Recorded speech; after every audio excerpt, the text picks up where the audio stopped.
Toilet बोलो तो इसमें फंगस आना, बैड स्मेल आना तो भाई कंपलसरी है।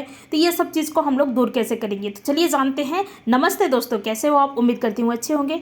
चलिए आज हम लोग जानेंगे कुछ ऐसे टिप्स एंड ट्रिक्स जिसे फॉलो करके और यूज करके ना सिर्फ आप अपना टाइम बचा सकते हैं बल्कि पैसे भी बहुत ज़्यादा बचा सकते हैं। तो चलिए जानते हैं कौन से वो टिप्स एंड ट्रिक्स। तो सबसे पहले हम लोग क्या करेंगे, ये हमारे पास में सीताफल, अभी सीताफल का सीजन चल रहा है। तो सीताफल क्या करते हैं हम लोग, जब लाते हैं ना तब कच्चा रहता है। तो भाई इसको पकाना कैसे है, बहुत आसान तरीका है। आप क्या कर सकते हैं, इस तरह से दाल के डिब्बे या फिर चावल के डिब्बे के अंदर भी ये सीताफल को जो है वो रख सकते हैं। तो मैंने दाल ली हूँ, तो दाल के अंदर ये सीताफल को जो है वो रख दे, देखिए इस तरह से। और दाल को पूरी कवर कर लेना है सीताफल के आसपास में, ये देखिए इस तरह से। तो इस तरह से रखने से क्या होगी, आपकी जो सीताफल है वो बहुत ही जल्दी पक जाएगी। कम से कम एक दिन में ही आपकी सीताफल जो है वो पक जाएगी। तो इस तरह से आप सीताफल को जो है वो पका सकते हैं। नेक्स्ट हमारे टिप्स एंड ट्रिक्स है दवाई को लेकर। अक्सर दवाई हम लोग खाते हैं, नॉर्मली सभी के घर पे दवाई रहती है।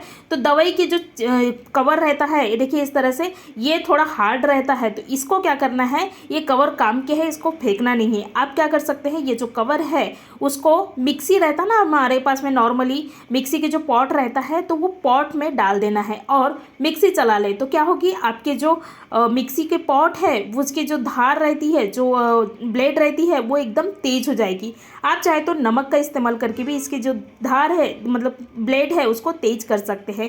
तो मैं ये तरीका हमेशा करती हूँ, इसलिए मैं आप लोगों के साथ में शेयर कर रही हूँ। तो इसको चला ले तो आपकी मिक्सी की धार जो है वो तेज हो जाएंगे। नेक्स्ट हमारी टिप्स एंड ट्रिक्स है सेब को लेकर। अक्सर हमारे पास में सेब या कोई भी एप्पल रहता है, लेकिन मैं आपको सेब के बारे में बता रही हूँ। तो सेब क्या होता है, हम लोग इस तरह से कट करते हैं और इन्हें ऐसे ही रख देते हैं। तो क्या होता है, ये काला पड़ने लगता है। तो भाई ये काला नहीं होना चाहिए, उसके लिए क्या उपाय करना ही चाहिए और ये बिल्कुल फ्रेश रहे, उसके लिए करना क्या है, एक प्लेट ले, प्लेट के ऊपर भी इस तरह से सेब को रखे हैं, प्लेट के अंदर में रखना है। उसके बाद में इसमें भी पानी डालें। उसके बाद में क्या करना है, इसमें ही थोड़ा सा नमक डालना है।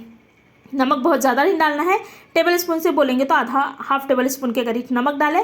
और नमक में ये सेब के टुकड़े को क्या है, डुबो कर रखें।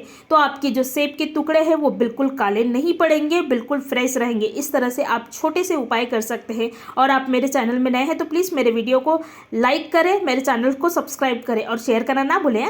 तो नेक्स्ट हमारे टिप्स एंड ट्रिक्स है टॉयलेट को लेकर। तो सबसे पहले हम लोग एक डब्बा लिए हैं, उसमें पानी डाले हैं। उसके बाद में क्या करेंगे, इनमें ही हम लोग डालेंगे ये गोली, नॉर्मली दवाई बोल सकते हैं। तो ये दवाई रहता है हमारे पास में, एक्सपायर हुई दवाई, तो इसको फेंकना नहीं है, इसका भी आप इस्तेमाल कर सकते हैं। तो ये दवाई डालें और इन्हें अच्छी तरह से घोल लेना है। तो मैंने ये दवाई को अच्छी तरह से घोल ली हूँ, देखिए इस तरह से घोल लेना है। मैंने दवाई अच्छी तरह से घोल ली हूँ। उसके बाद में हम लोग डालेंगे इसमें हल्दी। हल्दी में एक एंटी ऑक्सीडेंट रहता है, जिसके वजह से फंगस और जो बैड स्मेल रहती है वो पूरी तरह से ख़त्म होती है, चाहे वो टॉयलेट की हो या फिर किसी भी चीज़ की हो। तो ये हल्दी डालें और इन्हें, ये जो पानी है अच्छी तरह से घोल लेना है। और जो गोली रहता है उससे भी बहुत सारे जो कीटाणु और जो बैड स्मेल है वो पूरी तरह से ख़त्म होती है। तो ये मैंने रेमेडी तैयार की हूँ। उसके बाद में हमारे टॉयलेट जो है वो उसमें फंगस आते हैं, तो ये रेमेडी डालने के बाद में फंगस नहीं आएंगे और जो बैड स्मेल रहती है ना वो बिल्कुल नहीं आएगी। और कभी कभी क्या होता है, किसी किसी को यूरिन इन्फेक्शन का प्रॉब्लम रहता है, तो उसके वजह से भी यूरिन का जो स्मेल है वो बहुत ज़्यादा गंदा आता है। तो ये रेमेडी डालने के बाद में ये सब प्रॉब्लम आपके सॉल्व हो जाएंगे और इसमें से फंगस नहीं आएंगे, बैड स्मेल बिल्कुल भी नहीं आएगी। तो ये मैंने रेमेडी डाल दी हूँ। उसके बाद में पानी डाल दें। अगर आप वेस्टर्न टॉयलेट यूज़ कर रहे हैं तो क्या करें, उसमें भी आप ये रेमेडी को जो है वो डाल सकते हैं और फ्लश कर दें। तो आप देखोगे कि आपकी जो टॉयलेट है वो एकदम ज़्यादा चमक भी जाएगी, बिल्कुल बैड स्मेल मुक्त हो जाएगी और आपके जो टॉयलेट है उसमें फंगस भी बिल्कुल नहीं आएंगे। तो इस तरह से छोटे से उपाय कर सकते हैं। धन्यवाद।